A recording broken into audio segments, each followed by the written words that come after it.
ठंड का मौसम बहुत सुहाना मौसम था, मगर ऐसे मौसम में पक्षियों के लिए दाना ढूंढना बहुत मुश्किल हो गया था, क्योंकि हर तरफ बर्फ ही बर्फ थी। जो दाना दुंका जमीन पर था वो सब बर्फ के नीचे दब चुका था। चिड़िया रानी, मैं 2 दिन से भूखा हूँ, कुछ भी नहीं खाया। क्या तुम्हारे पास कुछ खाने को है? क्या बताऊँ मिठू, मेरे बच्चे भी कल से भूखे हैं। मैंने तो आज फैसला कर लिया है। क्या फैसला कर लिया है चिड़िया रानी? मैं आज इंसानों की बस्ती में जाऊंगी। हो सकता है मुझे वहाँ से कुछ खाने को मिल जाए। इंसानों की बस्ती में तुम जरूर मरोगी। अपने बच्चों के लिए मुझे ये करना ही होगा। मिठू जल्दी से कौवे और कौवी के पास जाता है। कौवे कौवे, चिड़िया को रोको, उसे मना करो। वो दाना लेने इंसानों की बस्ती की तरफ जा रही है, वो मर जाएगी। सुना है इंसान तो बंदूक से गोली मारते हैं। कई बार मुझे इंसानों के छोटे बच्चों ने पत्थर मारने की भी कोशिश की है। मैं अभी जाकर चिड़िया को मना करता हूँ। कौवा चिड़िया के पास जाता है। चिड़िया, ऐसा ना करो, इंसान बहुत बुरे होते हैं, तुम वहाँ दाना लेने ना जाओ। कौवे भैया, जैसे हम पक्षी अच्छे और बुरे होते हैं, ऐसे ही इंसान हैं। सब इंसान एक जैसे नहीं हैं, और मैं अपने बच्चे भूख से मरते नहीं देख सकती। चिड़िया वहाँ से चली जाती है। उड़ती हुई चिड़िया इंसानों की बस्ती में जाती है। एक शिकारी चिड़िया को देखकर अपनी बंदूक चिड़िया की तरफ सीधी करता है, मगर चिड़िया वहाँ से उड़ जाती है। वो दूसरे घर के पास एक पेड़ पर बैठ जाती है। छोटा बच्चा जमीन से पत्थर उठाकर चिड़िया को मारने की कोशिश करता है। चिड़िया उस पेड़ से भी उड़ जाती। फिर चिड़िया किसान के आंगन में पेड़ पर बैठकर इधर उधर देखने लगती है। चुप हो जाओ मेरे मुन्ने, चुप हो जाओ। लो, ये खिलौना है, ये ले लो। चुप हो जाओ, चुप हो जाओ मेरे बेटे, चुप हो जाओ। मगर वो बच्चा रोए ही जा रहा था। छोटे बच्चे को रोते हुए देखकर चिड़िया वहाँ चली जाती है। माँ जी, अगर मैं आपके मुन्ने को लोरी सुनाऊं तो आपका मुन्ना सो जाएगा। चिड़िया रानी, न जाने क्या बात है, मेरा मुन्ना बहुत रोता है, ना दूध पीता है, ना ही कोई खिलौना लेता है। फिर चिड़िया लोरी सुनाती है। सो जा छोटे मुन्ने, सो जा चिड़िया ढूंढ कर लाई दाना, मुन्ना दाना खाएगा, मीठी नींद सो जाएगा। सो जा। जैसे ही चिड़िया लोरी शुरू करती है, किसान की पत्नी का मुन्ना मीठी नींद सो जाता है। जादू कर दिया चिड़िया, ये तो तुमने जादू कर दिया। मेरा मुन्ना कब से रोए जा रहा था और तुम्हारी लोरी सुनते ही मुन्ना सो गया है। ये लोरी मुझे मेरी माँ सुनाया करती थी जब मैं छोटी सी थी। चिड़िया, क्या तुम हर रोज यहाँ आ सकती हो? बदले में मैं तुम्हें दाना दूंगी, भोजन दूंगी मैं तुम्हें। दाने की समस्या को लेकर ही तो मैं यहाँ इंसानों की बस्ती में मारे मारे फिर रही हूँ। हमारे जंगल में सारा दाना बर्फ के नीचे दब गया है। मैं आपको अभी दाना ला कर देती हूँ। फिर किसान की पत्नी अंदर जाती है और चिड़िया को दाना ला कर दे देती है। आप कल फिर आ जाना और मेरे मुन्ने को सुला देना, मैं कल फिर आपको दाना दे दूंगी। चिड़िया वो दाना लेकर खुशी खुशी जंगल वापस चली जाती है। भूखे बच्चे अपनी मम्मा को देखकर खुश हो जाते। मम्मा, दाना मिला है क्या? बहुत भूख लगी हुई है मम्मा। मैं अपने बच्चों के लिए ढेर सारा दाना लेकर आई हूँ। फिर मम्मा चिड़िया अपने बच्चों को दाना देती है। दाना खाकर चिड़ियाओं का वो परिवार मीठी नींद सो जाता है। दूसरे दिन चिड़िया थोड़ा दाना मिट्ठू को देती है, थोड़ा कबूतर को, और फिर थोड़ा सा दाना लेकर कौवों के पास जाती है। ये दाना मुझे किसान की पत्नी ने दिया है। मैंने उसके बेटे को लोरी सुनाकर सुलाया और उसने मुझे बदले में ढेर सारा दाना दिया। चिड़िया, कौन सी लोरी सुनाई थी तुमने? रहने दो, तुम्हारी आवाज बहुत भुद्दी और बुरी है, तुम नहीं गा सकोगी वो लोरी। चिड़िया, सुनाओ ना। फिर चिड़िया गोरी कौवी को वो लोरी सुनाती है। सो जा छोटे मुन्ने, सो जा। कभी चिड़िया से वो लोरी सुनकर याद कर लेती है। अब मुझे जाना होगा, किसान की पत्नी मेरा इंतजार कर रही होगी। चिड़िया वहाँ से चली जाती है। कालू जी, कल मैं भी जाऊंगी किसान की पत्नी के पास और उसके मुन्ने को लोरी सुनाऊंगी और मैं भी दाना लूंगी। देखो तुम्हें मार मिलती है या दाना। देखना, मैं दाना ही लेकर आऊंगी। किसान की पत्नी मुन्ने के पास बैठी सामने पेड़ की तरफ देख रही थी। उसका मुन्ना रो रहा था। चिड़िया भी पहुंच जाती है। मैं आ गई हूँ छोटे मुन्ने, मैं अभी आपको लोरी सुनाती हूँ। चिड़िया, मुन्ना तो सुबह से ही रोए जा रहा है। फिर चिड़िया लोरी सुनाना शुरू करती है। सो जा छोटे मुन्ने सो जा, चिड़िया लाई ढूंढ के दाना, मुन्ना दाना खाएगा और मीठी नींद सो जाएगा। सो जा। मुन्ना तो ऐसे सो जाता है जैसे वो कभी रोया ही ना हो। चिड़िया रानी, सच बहुत मीठी आवाज है तुम्हारी। ये लोरी सुनकर तो मुझे भी नींद आने लगती है। ये सुनकर चिड़िया हंसने लगती है। माँ जी, मेरे भी 2 बच्चे हैं और जब तक मैं उन्हें ये लोरी ना सुनाऊं वो भी नहीं सोते। आज मैंने तुम्हारे लिए मीठे फल रखे हैं। लो चिड़िया, ये मीठे फल ले जाओ और अपने बच्चों को खिला देना। चिड़िया बहुत खुश होती है और मीठे फल लेकर अपने घर वापस चली जाती है। चिड़िया के बच्चे मीठे फल देखकर बहुत खुश होते हैं। रात हो जाती है। सो जा बिल्ली के बच्चे सो जा, गंदे बच्चे सो जा। कालू, ओए कालू, कुछ ऐसा ही कहा था ना चिड़िया ने। मुझे तो भूल गया, तुम ही याद करो। मैं तो नहीं पिटूंगा किसान की पत्नी से। फिर गौरी कव्वी लोरी याद करते करते सो जाती है। सुबह हो जाती है। गौरी कव्वी सुबह सवेरे ही उठ जाती है और चिड़िया से पहले पहले ही इंसानों की बस्ती की तरफ चल देती है।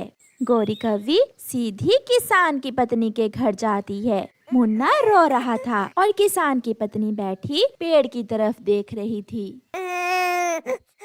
माँ जी, आज चिड़िया ने मुझे भेजा है मुन्ने को लोरी सुनाने। चिड़िया की तबीयत ठीक नहीं थी। आप जो दाना चिड़िया को देती हैं, वो आज मुझे दे देना। ठीक है, मगर जल्दी से लोरी सुनाना शुरू करो। कभी मुन्ने का तो रो रो कर बुरा हाल हो गया है। कभी एक लंबी सांस लेती है और शुरू करती है।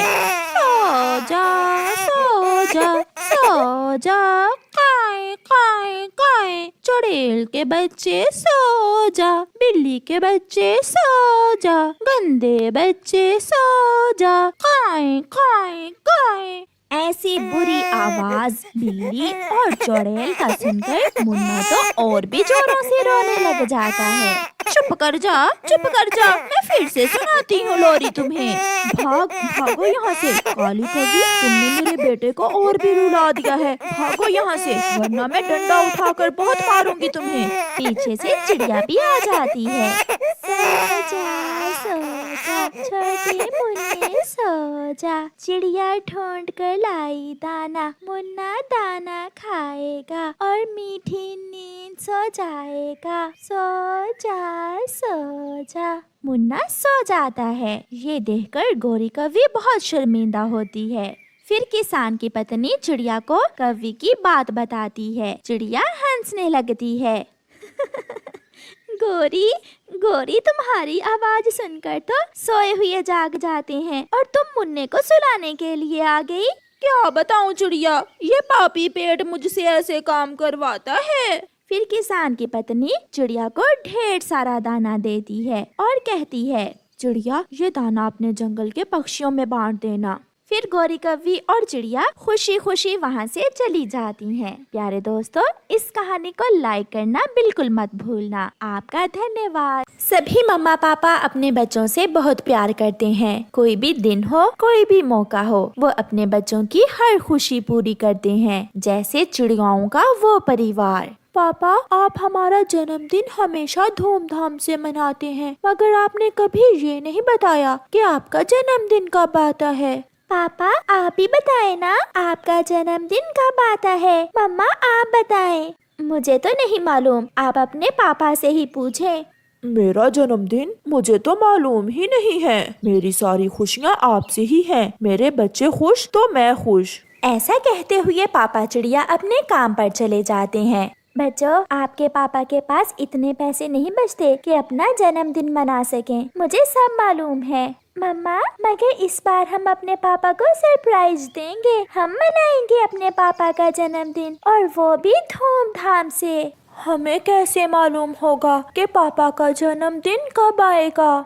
आपके पापा की डायरी से। ये सुनकर बच्चे जल्दी से अपने पापा की अलमारी खोलते हैं और उसमें से अपने पापा की डायरी निकालते हैं। कुकू अपने पापा की डायरी पढ़ता है। इस पर लिखा हुआ है, ये रहा हमारे पापा का जन्मदिन। पापा का जन्मदिन आने में तो केवल 5 दिन ही रह गए हैं। तो फिर हमें जल्दी से सारी तैयारी मुकम्मल करनी होगी। मैं आपकी मदद करूंगी, मगर गुड़िया बेटी, पैसे कहाँ से आएंगे? मैं और गुड़िया अपना गुल्लक तोड़ते हैं, कुछ पैसे तो निकल आएंगे हमारे गुल्लक और हम जंगल से सूखी लकड़ियाँ इकट्ठी करके चील दी को बेचेंगे। कुछ पैसे ऐसे भी जमा हो जाएंगे। मैं कुछ दिन कालू अंकल के होटल पर काम करूँगा। जैसे भी हो, इस बार तो हम अपने पापा का जन्मदिन जरूर मनाएंगे। फिर गुड़िया अपना गुल्लक तोड़ती है और उसमें से निकले हुए पैसे जमा करने लगती है। चलो बच्चों, हम जंगल से सूखी लकड़ियाँ इकट्ठी करने जाते हैं। वो सब जंगल की तरफ निकल जाते हैं। गुड़िया और उसकी मम्मा जंगल से सूखी लकड़ियाँ इकट्ठी करने लगती हैं और कुकू कौवे अंकल के पास जाता है। कौवे अंकल, मुझे कुछ दिनों के लिए अपने पास काम पर रख ले। क्या आप काम कर लोगे? हाँ अंकल, मैं ग्राहकों को चाय परोसा करूँगा, आपके बर्तन साफ करूँगा, और जो काम आप कहेंगे मैं वो काम करूँगा। तो फिर आप आज से ही काम कर सकते हो। ऐसे कुकू कौवे अंकल के पास काम करने लगता है।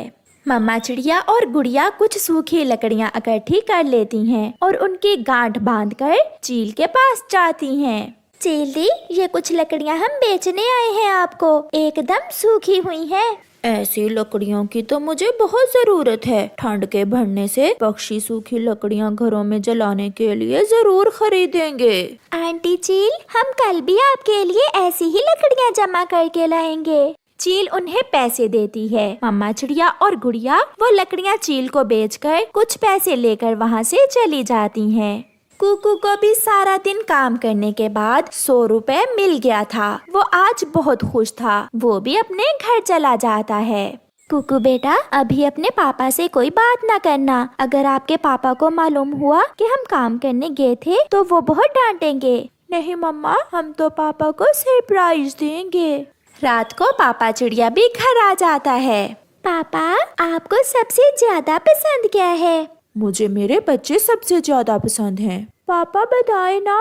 लाल मफलर मैं बहुत समय से लेने का सोच रहा हूँ, मगर जब भी पैसे जमा करता हूँ कोई ना कोई नया खर्चा आ जाता है। ऐसे बातें करते करते वो सब सो जाते हैं। दूसरे दिन वो सब फिर से वही काम करते हैं। मामा चिड़िया और गुड़िया जंगल में सूखी लकड़ियाँ लेने चली जाती हैं और कुकू कौवे अंकल के पास काम करने चला जाता है। तुम बहुत अच्छे से काम करते हो बेटा, ये लो, ये तुम्हारा इनाम है। नहीं अंकल, मैं ऐसे मुफ्त में पैसे नहीं लूँगा। ले लो कुकू, ये साहिब जी आपको खुशी से दे रहे हैं। ऐसे ही 2 दिन गुजर जाते हैं और कुकू और गुड़िया के पापा का जन्मदिन आ जाता है। अब हम सारे काम बांट लेते हैं। मैं और गुड़िया चीजें ले आते हैं और कुकू, आप सारे पक्षियों को अपने पापा के जन्मदिन की दावत दे आओ। मम्मा, चॉकलेट केक लाना। मुझे मालूम है पापा को चॉकलेट केक बहुत पसंद है। फिर गुड़िया अपनी मम्मा के साथ चीजें लेने जाती है। वो एक बड़ा केक ऑर्डर करते हैं। गुड़िया कुछ गुब्बारे लेती है और कैंडल्स भी। अंकल मिठू, आज रात आप हमारे घर जरूर आना। मेरे पापा का जन्मदिन है आज, हमने सबकी दावत की है। मैं जरूर आऊँगा। लूसी आंटी, आप हमारे घर जरूर आना, मेरे पापा का जन्मदिन है आज। ऐसे कुकू सारे जंगल में पक्षियों के घर में बता देता है। केक भी तैयार हो गया था। मम्मा और गुड़िया ने बाकी की चीजें भी ले ली थी और वो दोनों माँ बेटी वापस होती हैं। गुड़िया बहन, मैं सबको बताया हूँ। चलो अब हम दोनों अपने घर के बाहर झंडियाँ और गुब्बारे लगा लेते हैं। मैं तो थक गई हूँ बेटा, मैं तो चली नदी पर पानी पीने। मम्मा चिड़िया नदी पर पानी पीने चली जाती है। गुड़िया और कुकू घर की सजावट में लग जाते हैं। वो दोनों बहन भाई पहले घर को अंदर से अच्छे से सजाते हैं। और फिर अपने घर को बाहर से सजाने लगते हैं। कुकू भाई, आप ये बाकी के गुब्बारे लगाओ और मैं ताजे फूल लेकर आती हूँ। पापा को फूल भी बहुत पसंद है, पापा को फूलों का गिफ्ट देंगे। ऐसे ही शाम हो जाती है और फिर रात के पापा चिड़िया घर लौटते हैं। दूर से ही पापा चिड़िया अपने घर को ऐसे सजा हुआ देखकर बहुत हैरान हो जाता है। ये घर की सजावट किसने की? जरूर ये बच्चों का ही काम है, मगर क्यों? आज तो कोई त्योहार भी नहीं है। पापा चिड़िया ऐसे सोचते हुए घर आते हैं। घर में अंधेरा था। गुड़िया की मम्मा, कहाँ हो आप? कहाँ हो आप सब? और घर में अंधेरा क्यों कर रखा है? फिर अचानक बत्तियां जलती हैं, रोशनी हो जाती है। Happy birthday, happy birthday, happy birthday. अपने घर में तोता, कबूतर, कबूतरी, कौवी, कौवा और हरियाली देखकर पापा को तो कुछ समझ नहीं आ रहा था। पापा, सरप्राइज! आपको आपका जन्मदिन बहुत बहुत मुबारक। फिर पापा चिड़िया को ख्याल आता है कि आज तो उसका जन्मदिन है, मगर ये पापा चिड़िया के लिए बहुत बड़ा सरप्राइज था। मानो अब जल्दी से केक काटें, मुझे तो जोरों की भूख लग रही है। ऐसे वो सब मिलकर अपने पापा का जन्मदिन मनाते हैं। पापा चिड़िया ने अपने दोनों बच्चों को अपने गले से लगाया हुआ था। प्यारे दोस्तों, आप में से कौन कौन अपने पापा का जन्मदिन मनाता है? हमें कमेंट करके जरूर बताएं। हमें आपके जवाब का इंतजार रहेगा। आपका धन्यवाद।